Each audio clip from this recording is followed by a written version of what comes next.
Hi, good morning, everybody. My name is Veronica McDonald. I am an Aboriginal Sports Circle instructor, and today I will be taking you through the Alaskan high kick. If you were with us for the last 3 days, you would have gone over the fundamentals of the Alaskan high kick.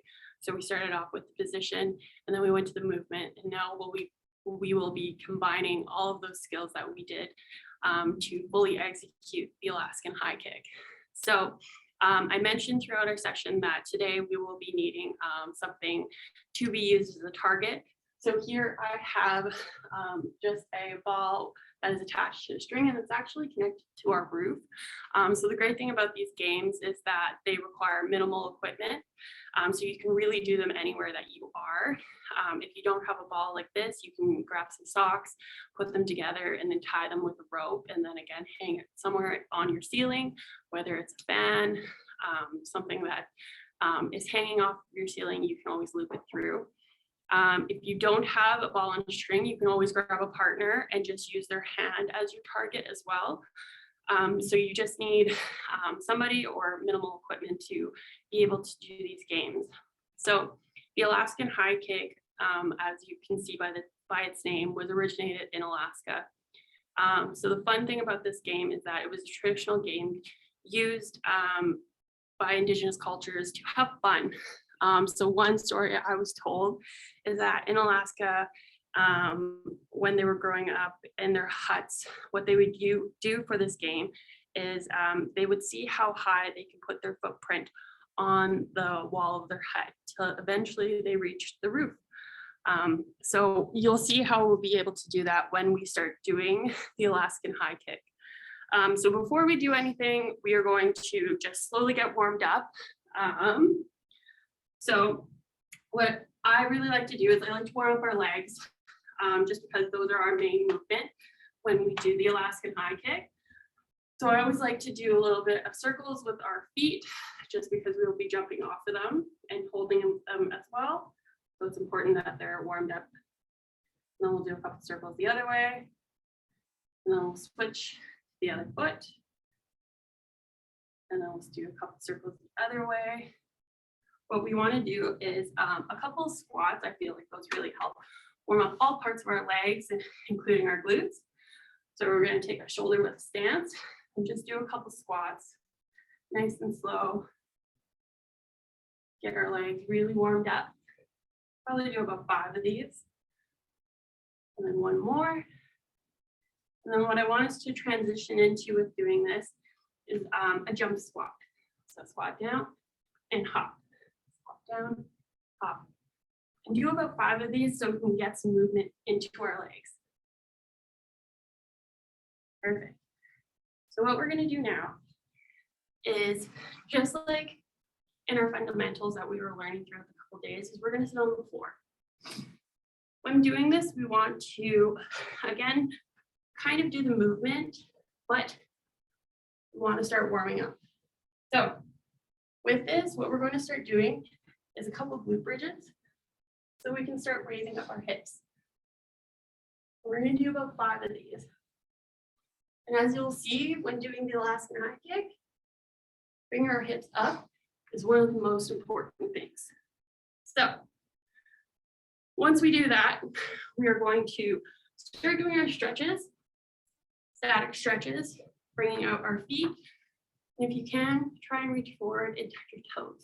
If not, try and go forward and go as far as you can. If you can't touch your toes, that's totally fine. And keep going, or you can hold this stretch. Perfect.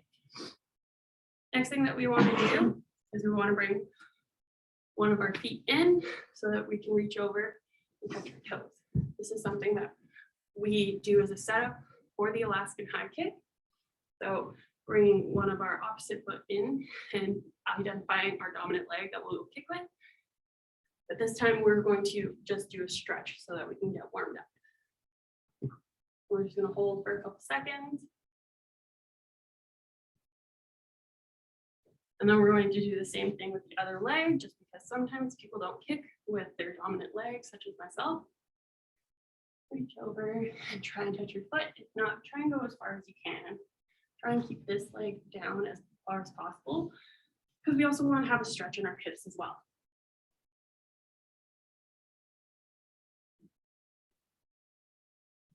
Perfect.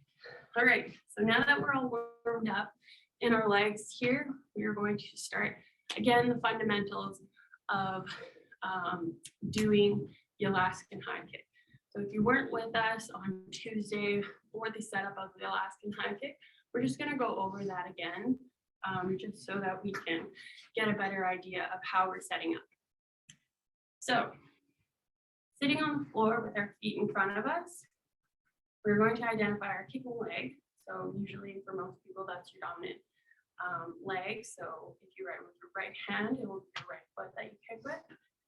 So if you're kicking with your right foot, you're going to kind of put this to the side, and then you're going to bend your opposite leg. So now that we have identified our kicking leg, we have our other leg that is bent. So we won't be using this one in the Alaskan high kick for kicking purposes. But what we are going to do is we're going to take our opposite hand, and we're going to, our dominant hand, and we're going to hold our opposite foot. So there's a couple different ways that you can hold your foot when doing the Alaskan high kick. If you're underneath like I'm doing right now, you can do it over top such. You can hold onto your toes, you can hold onto your heel, however you want. You just want to make sure that you have a good grip on your foot, because if we let go of this foot during our kick doesn't count. So what I usually like to tell people to do is hold it over top. One, you have a better grip like this.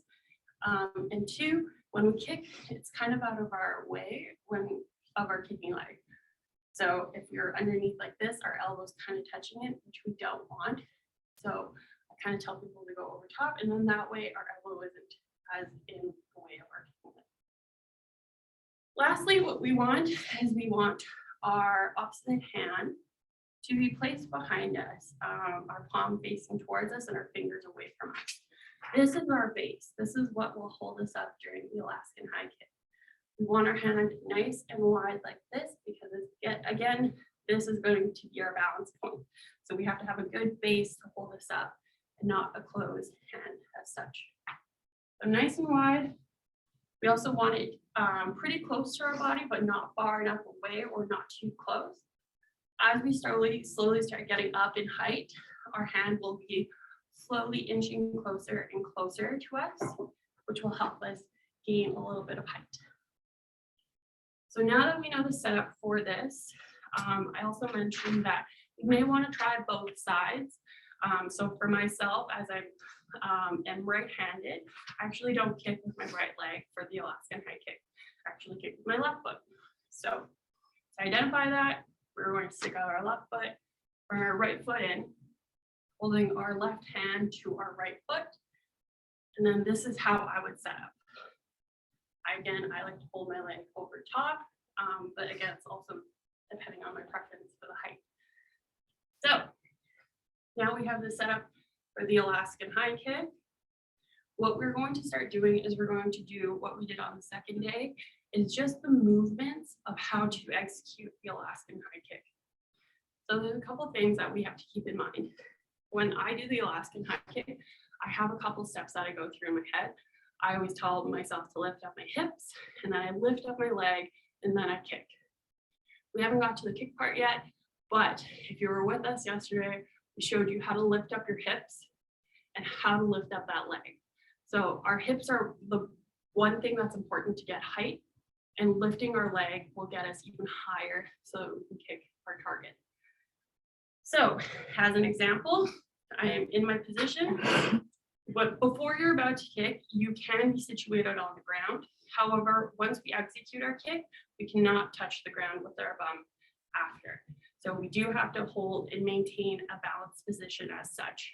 So with that, if you were with us yesterday, I mentioned that we just want to, from our position, starting on the ground, we just want to lift our body and be able to hold this and have that balance to hold us, because this is how we are ending.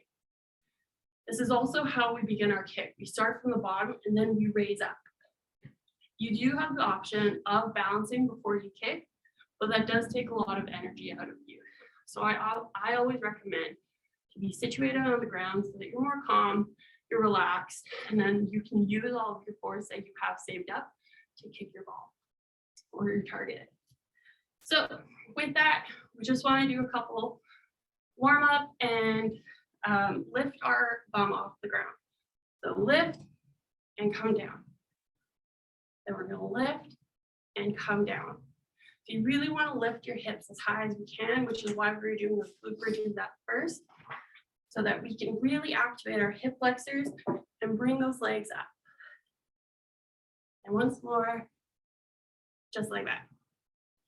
So now that we know how to bring our hips up, the second thing that causes a lot of problem with doing the Alaskan high kick is that people are just focusing on bringing their hips up, which isn't a bad thing. That's one of the main focuses that we want to do. The second thing that we want to focus on is this opposite hand and opposite leg. So if my leg's out here and I'm trying to kick like this, do you think my leg's going to get very high or I'm going to be able to kick those high heights? No. So what we want to do is we want to use this leg and this foot to drive up as high as we can. So when I'm coaching my athletes, I always tell them to bring this up to the ceiling, not out to the side, but up to the ceiling. So we can almost want to kick the ball with this hand and this foot.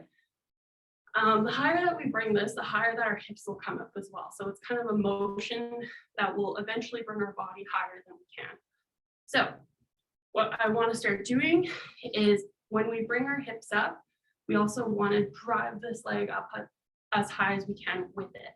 So as I mentioned before, I always tell myself in my head that we're going to do hips, and then we're going to drive our leg up and then kick. So hips, leg, kick. So hips, leg, up like that. So again, that balance really comes into play as well. So a couple things that you want to keep in mind when doing this is bringing your hips up, bringing that leg and that balance as well. So because this is just going through the movement, you're not going to find yourself wanting to fall over because it's so quick. Once you see that we execute it, you'll see that it's not as hard as it seems right now. But these are just the basic movements that we want to get through our head to properly execute it so that we can kick those high heights once we get to it.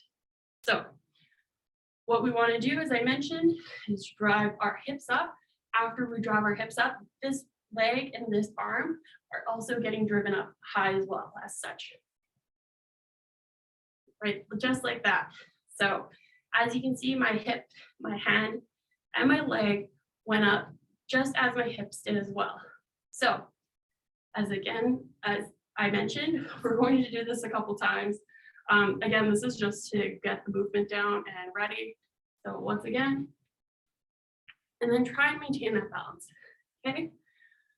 So we want to do this a couple times. So up, down, up, and down. All right. So we now learn the movement to execute the Alaskan high kick. So what we really want to do now is we want to put all of those steps together and include a little hop, because that's what we're going to be doing, is jumping off our dominant foot. Once we do that, then I'm going to show you how to kick your target. So make sure that you're ready with the target, with a partner, so that you're ready to see how high you can kick. So when we do this event in the Arctic Winter Games, we start at a certain height, depending on your age and your category. It's set at different heights for you. Once we start getting going, we raise the target up by 4 inches at a time. You don't have to do that when you're practicing by yourself. Raise it up as minimal as you want. You want to see how high you can kick. And that's what we're all trying to do at the end of the day. See how high we can kick. So even if it's just a little bit at a time, the only thing with that is that you're really doing all this big movement, as you can see, just to kick little bits at a time, which is why we do raise at 4 inches at a time, so that we're not wasting all that energy and that we can see how high we can we can kick as quickly as we can. So with that being said, we're going to start on the floor again in our position. Make sure that your dominant leg is bent and you're holding your opposite foot with your dominant hand. So either it's underneath or over top. You really want to try both because it's really up to your preference. Make sure that that arm is not hitting that leg and obstructing your kick. And what we're going to do, as I mentioned, is we're going to drive our hips up and then our leg and then just do a little hop. Just like that. And then we're going to land and make sure that we don't touch the floor. So if we touch the floor after our kick wouldn't count. So when saying that, when we do compete at the games, we are at any games for that matter, executing our kicks, we have 3 attempts at every height. So if the ball was here and this is my first attempt and I tried to kick it and I landed, but I fell over before 3 seconds, my kick would not count and I would have to move on to my second attempt, sorry. If I got on my second attempt, that would be great. We would move on to the next person. But if I didn't get it after my second attempt, I would have one more attempt that I could do. I either have to kick it on that third attempt, or if I miss, I would be out of competition for that game.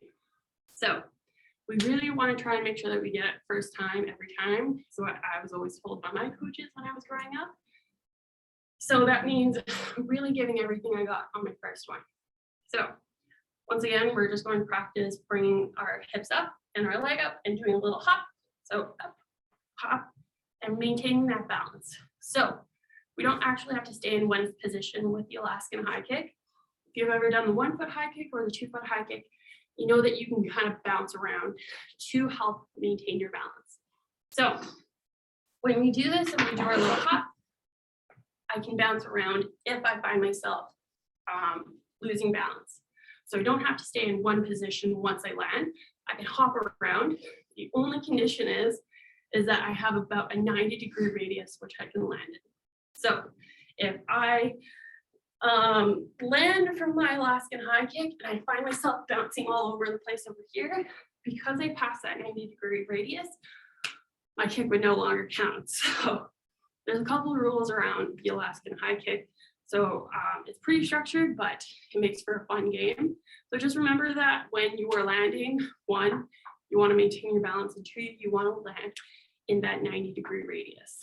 So now that we've kind of learned these steps of the Alaskan high kick, we want to now kick our target.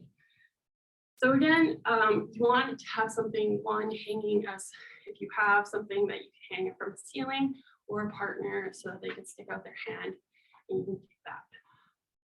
So what we're going to do is we're going to learn how to line up with our target. So it's not as easy as just coming up to a target, putting yourself in and looking at it and trying to kick it. There's a couple ways you can really line your body so that you're going to hit that target when you do come up and try to kick it. So when we want to do our Alaskan high kick, what I always tell my athletes is lay your leg straight, the leg that you're kicking with. What you want to do is you want to line up this leg underneath your target. However, we want to move far enough away that basically our kicking foot's underneath it. So even though we're not kicking like this and starting off our kick like this, it's the extension that matters the most. So line up your leg underneath it straight, bend your leg, and then set up for the Alaskan high kick. Once you do this, sometimes you can have a little bit of movement, but what you really want to make sure of is that you have your knee lined up with the target. Okay?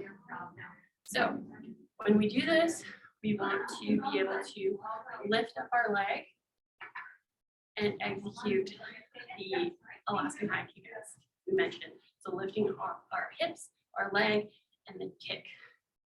So I'm making sure that my knee is lined up. My toe was lined up perfectly when my leg was straight. And what we're going to do is So we're going to lift our hips, then our leg, and then kick. So I'm going to do this from the side here, just to show you. So my leg is lined up underneath it.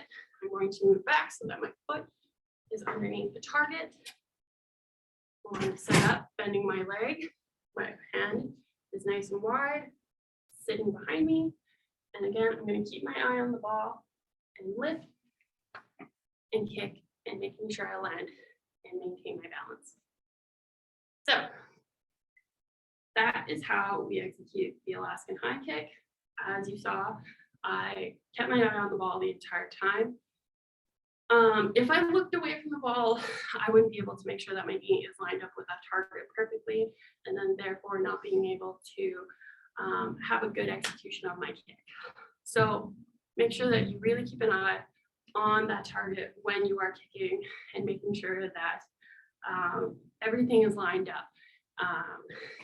Again, what you also want to do when doing your kick is, again, keeping a good grasp on that foot, because that was another thing that we could fault on, is if I kicked this target and I let go of my foot, even though I happened to keep my balance, if I let go of my foot, that would also not count as a kick.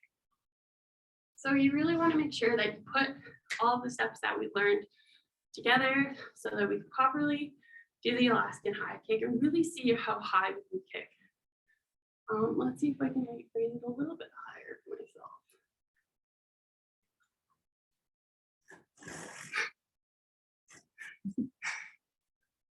All right, so this is almost at my shoulder. So I'm about 5'5", so I would say that's about like 4 feet-ish. So the world record for this, for women I know, is 6 feet 11 inches. And that's for a woman who is my size. She's actually one of my good friends. She's also from Alaska. So this is kind of a little bit short, but I also believe that this would be the starting height for women. So now that the target is a little bit higher, again, I really want to make sure that driving this leg up as high as I can is really important so that I can get my hips high and kick this target. So making sure my leg is in the spot, my hand is nice and sturdy, and driving this leg and my hips up as high as I can. So now you don't have to just tap it, you can kick through. When coaching my athletes, I really tell them not to aim at your target. I tell you to aim through your target. So if the ball is here, I want you to be aiming up here so that there is no opportunity to miss it just by tapping it. So that's kind of how we execute the Alaskan high kick. I hope this was informational for you. I hope you're able to try this out at home. As mentioned, it takes minimal equipment. It's such a fun game. It's my favorite event. If you have any questions, please send us a message. I'll be happy to answer them for you. My name is Veronica McDonald. I'm an Aboriginal Sports Circle instructor, and I appreciate you guys being here with me today.